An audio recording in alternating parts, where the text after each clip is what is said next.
Yo, what is going on, you guys? Welcome back to another life story. I'm your boy Cupcake Smash, and today we're going to be talking about the time where I was too high to drive. That's right.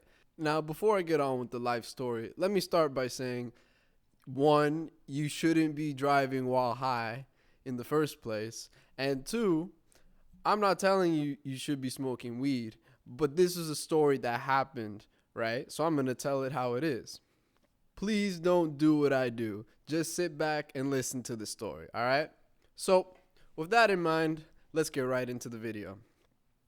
So, this was back in 2017, a more recent video, right? And I could even tell you the exact day that this happened. Why? Because there was this song J. Cole dropped called High for Hours, and it dropped on January 18th that year. So, I remember the day. On this day, it wasn't too particularly different from another day, but I'm with my boy Sam, and Sam has been in other videos with me, and he's gonna be in a lot of other ones coming too. So I'm with my boy Sam, and he has this cousin who hits us up one day. He asks if he wants to come over and sesh. So me and Sam were like, bet, let's do it. Now, we used to live in Broward County, and we used to stay at Cooper City. That's where Sam used to live. So I'm at Sam's house and we're chilling. We get the text saying, come over. Now, Sam drove this whip, which he still has to this day. It's a golden Toyota Camry. And we hop in this bitch. And we had to take a little drive down to Hollywood, which was a little south. No, not south. It was east towards the beach from where we were in Cooper City. So it takes us about 15, 20 minutes. Not too long. It takes about 20 minutes to get anywhere in Florida. And we pull up to this man's house, right? We dab him up. I knew Sam's cousin because he's been around for a long time. But we never really went over to his house, and much less to smoke. But nevertheless, I'm excited.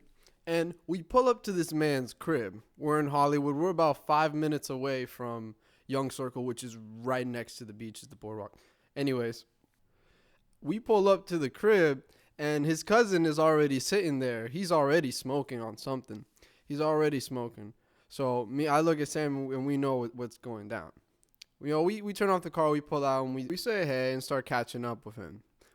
But it wasn't too long before we started to get down to business. So this cousin pulls out this bowl, and it wasn't any special bowl. It was just, it had a really deep bowl to it. The bowl of the bowl. You know what I'm talking about. You stoners know, you know what I'm talking about. So instead of like packing a regular bowl that we could just do, this man decides to go fat. He just packs it to the rim with Kush. I'm talking levels it out and just makes one. So he packs this and we get into his car. And you already know what time it is, guys. We about to hotbox the whip. So this is where the J. Cole song comes into play. All right, guys? Let me paint the picture for you. Sam's cousin is in the driver's seat, sparking up the bowl directly. He's just going for it. Sam's on the passenger side, and I'm sitting in the back seat. I got some room. I'm chilling to myself. The car is dark because it's at night, and the only light that's coming is the blue light emanating from the dashboard. And the aux is playing J. Cole High for Hours. I remember the intros starting to go and the rotations going. And the longer the song went on, the longer the sesh felt. That song felt like maybe 7 minutes, 8 minutes. It was like a 3-minute song, man. Either way, the roto's going hard. I think we even put the song on repeat because I don't remember any other song. And this was back in 2017, so not much weed was needed to get me there, right? And we were determined to finish this bowl. We weren't leaving until it was done. It went around quite a few times, guys. This bowl was pretty fat. So, needless to say, by the end of it, I was pretty stoned. I had the whole tunnel vision going on, and I would look into the blue light, and you know how your vision would just focus on one thing, and then everything around just kind of like the tunnel vision. That was happening for me, and I know it was happening for Sam. We start wrapping up the hot box, and we chill there for a minute after we finish this bowl, and we talk. And we spend a good amount of time in there. It felt like a long time. But eventually, Sam's cousin had to go inside. He had to go back and something with dinner. I don't know. He had to go. So we got out of the car and we moved on over back to Sam's car, the Toyota. I remember the last thing his cousin said to us. He says, "Good luck, guys. If you can't leave, you don't have to. Or like, if you can't leave, don't. Or just wait a while, right?" He said, "We don't have to leave at that moment." So we were chilling. Sam's in the driver's seat. I'm in the passenger, and we are blazed, guys. Like, we just stepped out of the hot box fresh. Mind you, the entire time we were sitting in the hot box. So there was never we didn't have time to even calm down. We were still in it. So I look at Sam and I ask, "Are you good? You good to drive?" He's like, "Oh, we'll see. There's only one way to find out." We had to get home, right? So Sam's driving right now. We pull out of the driveway. Everything seems cool. And I first noticed when we first get on the road, it's a little slow. You know, we're taking our time. But I can tell that Sam's fucking out of it. And he looks at me and he goes, "Dude, I can't drive." What? I'm like, "What?" "Dude, I can't drive. We got to pull over. We got to pull over." So the first thing we did was, as soon as we made it out of the neighborhood, we looked and the nearest thing was the Walgreens, right? And so we decided to pull in there. I don't even know how we made it in there, man. We floated into the parking lot, right?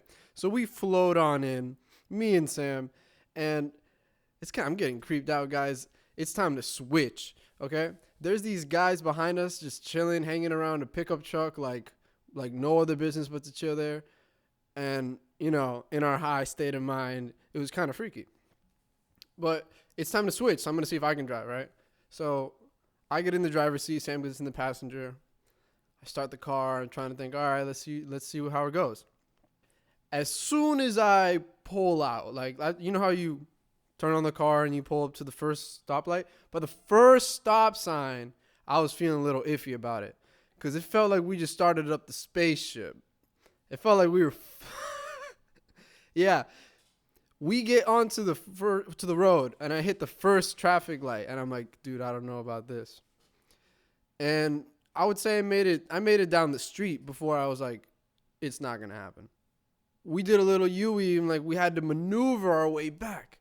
And I don't even know how far I went, you guys. Like, it maybe felt like the street, but it probably wasn't that far because we made it back to the same Walgreens where we started at. And this time, same people in the back, you know, those people staring at us. But we this time, when we pulled in, bro, it was like, I'm glad we didn't hit nothing. Oh, my God. As soon as I got parked, we just turned off the car and we had to take a nap. We had to pause for a minute. We took a nap for maybe half an hour right there just to sober up. After that, Sam felt like he could do it, and we ended up driving back home. We just still talk about that story to this day, man. Every time I think about that song, I think about that moment of hotboxing with his cousin. You know, it's a good time. Anyways, guys, please leave a like down below if you enjoyed the video. And at any point, if you laughed or enjoyed the story, share it with a friend. Subscribe to the damn channel. Hey, we need more clout on YouTube. This has been another episode of Life Story, you guys, and I'll catch y'all in the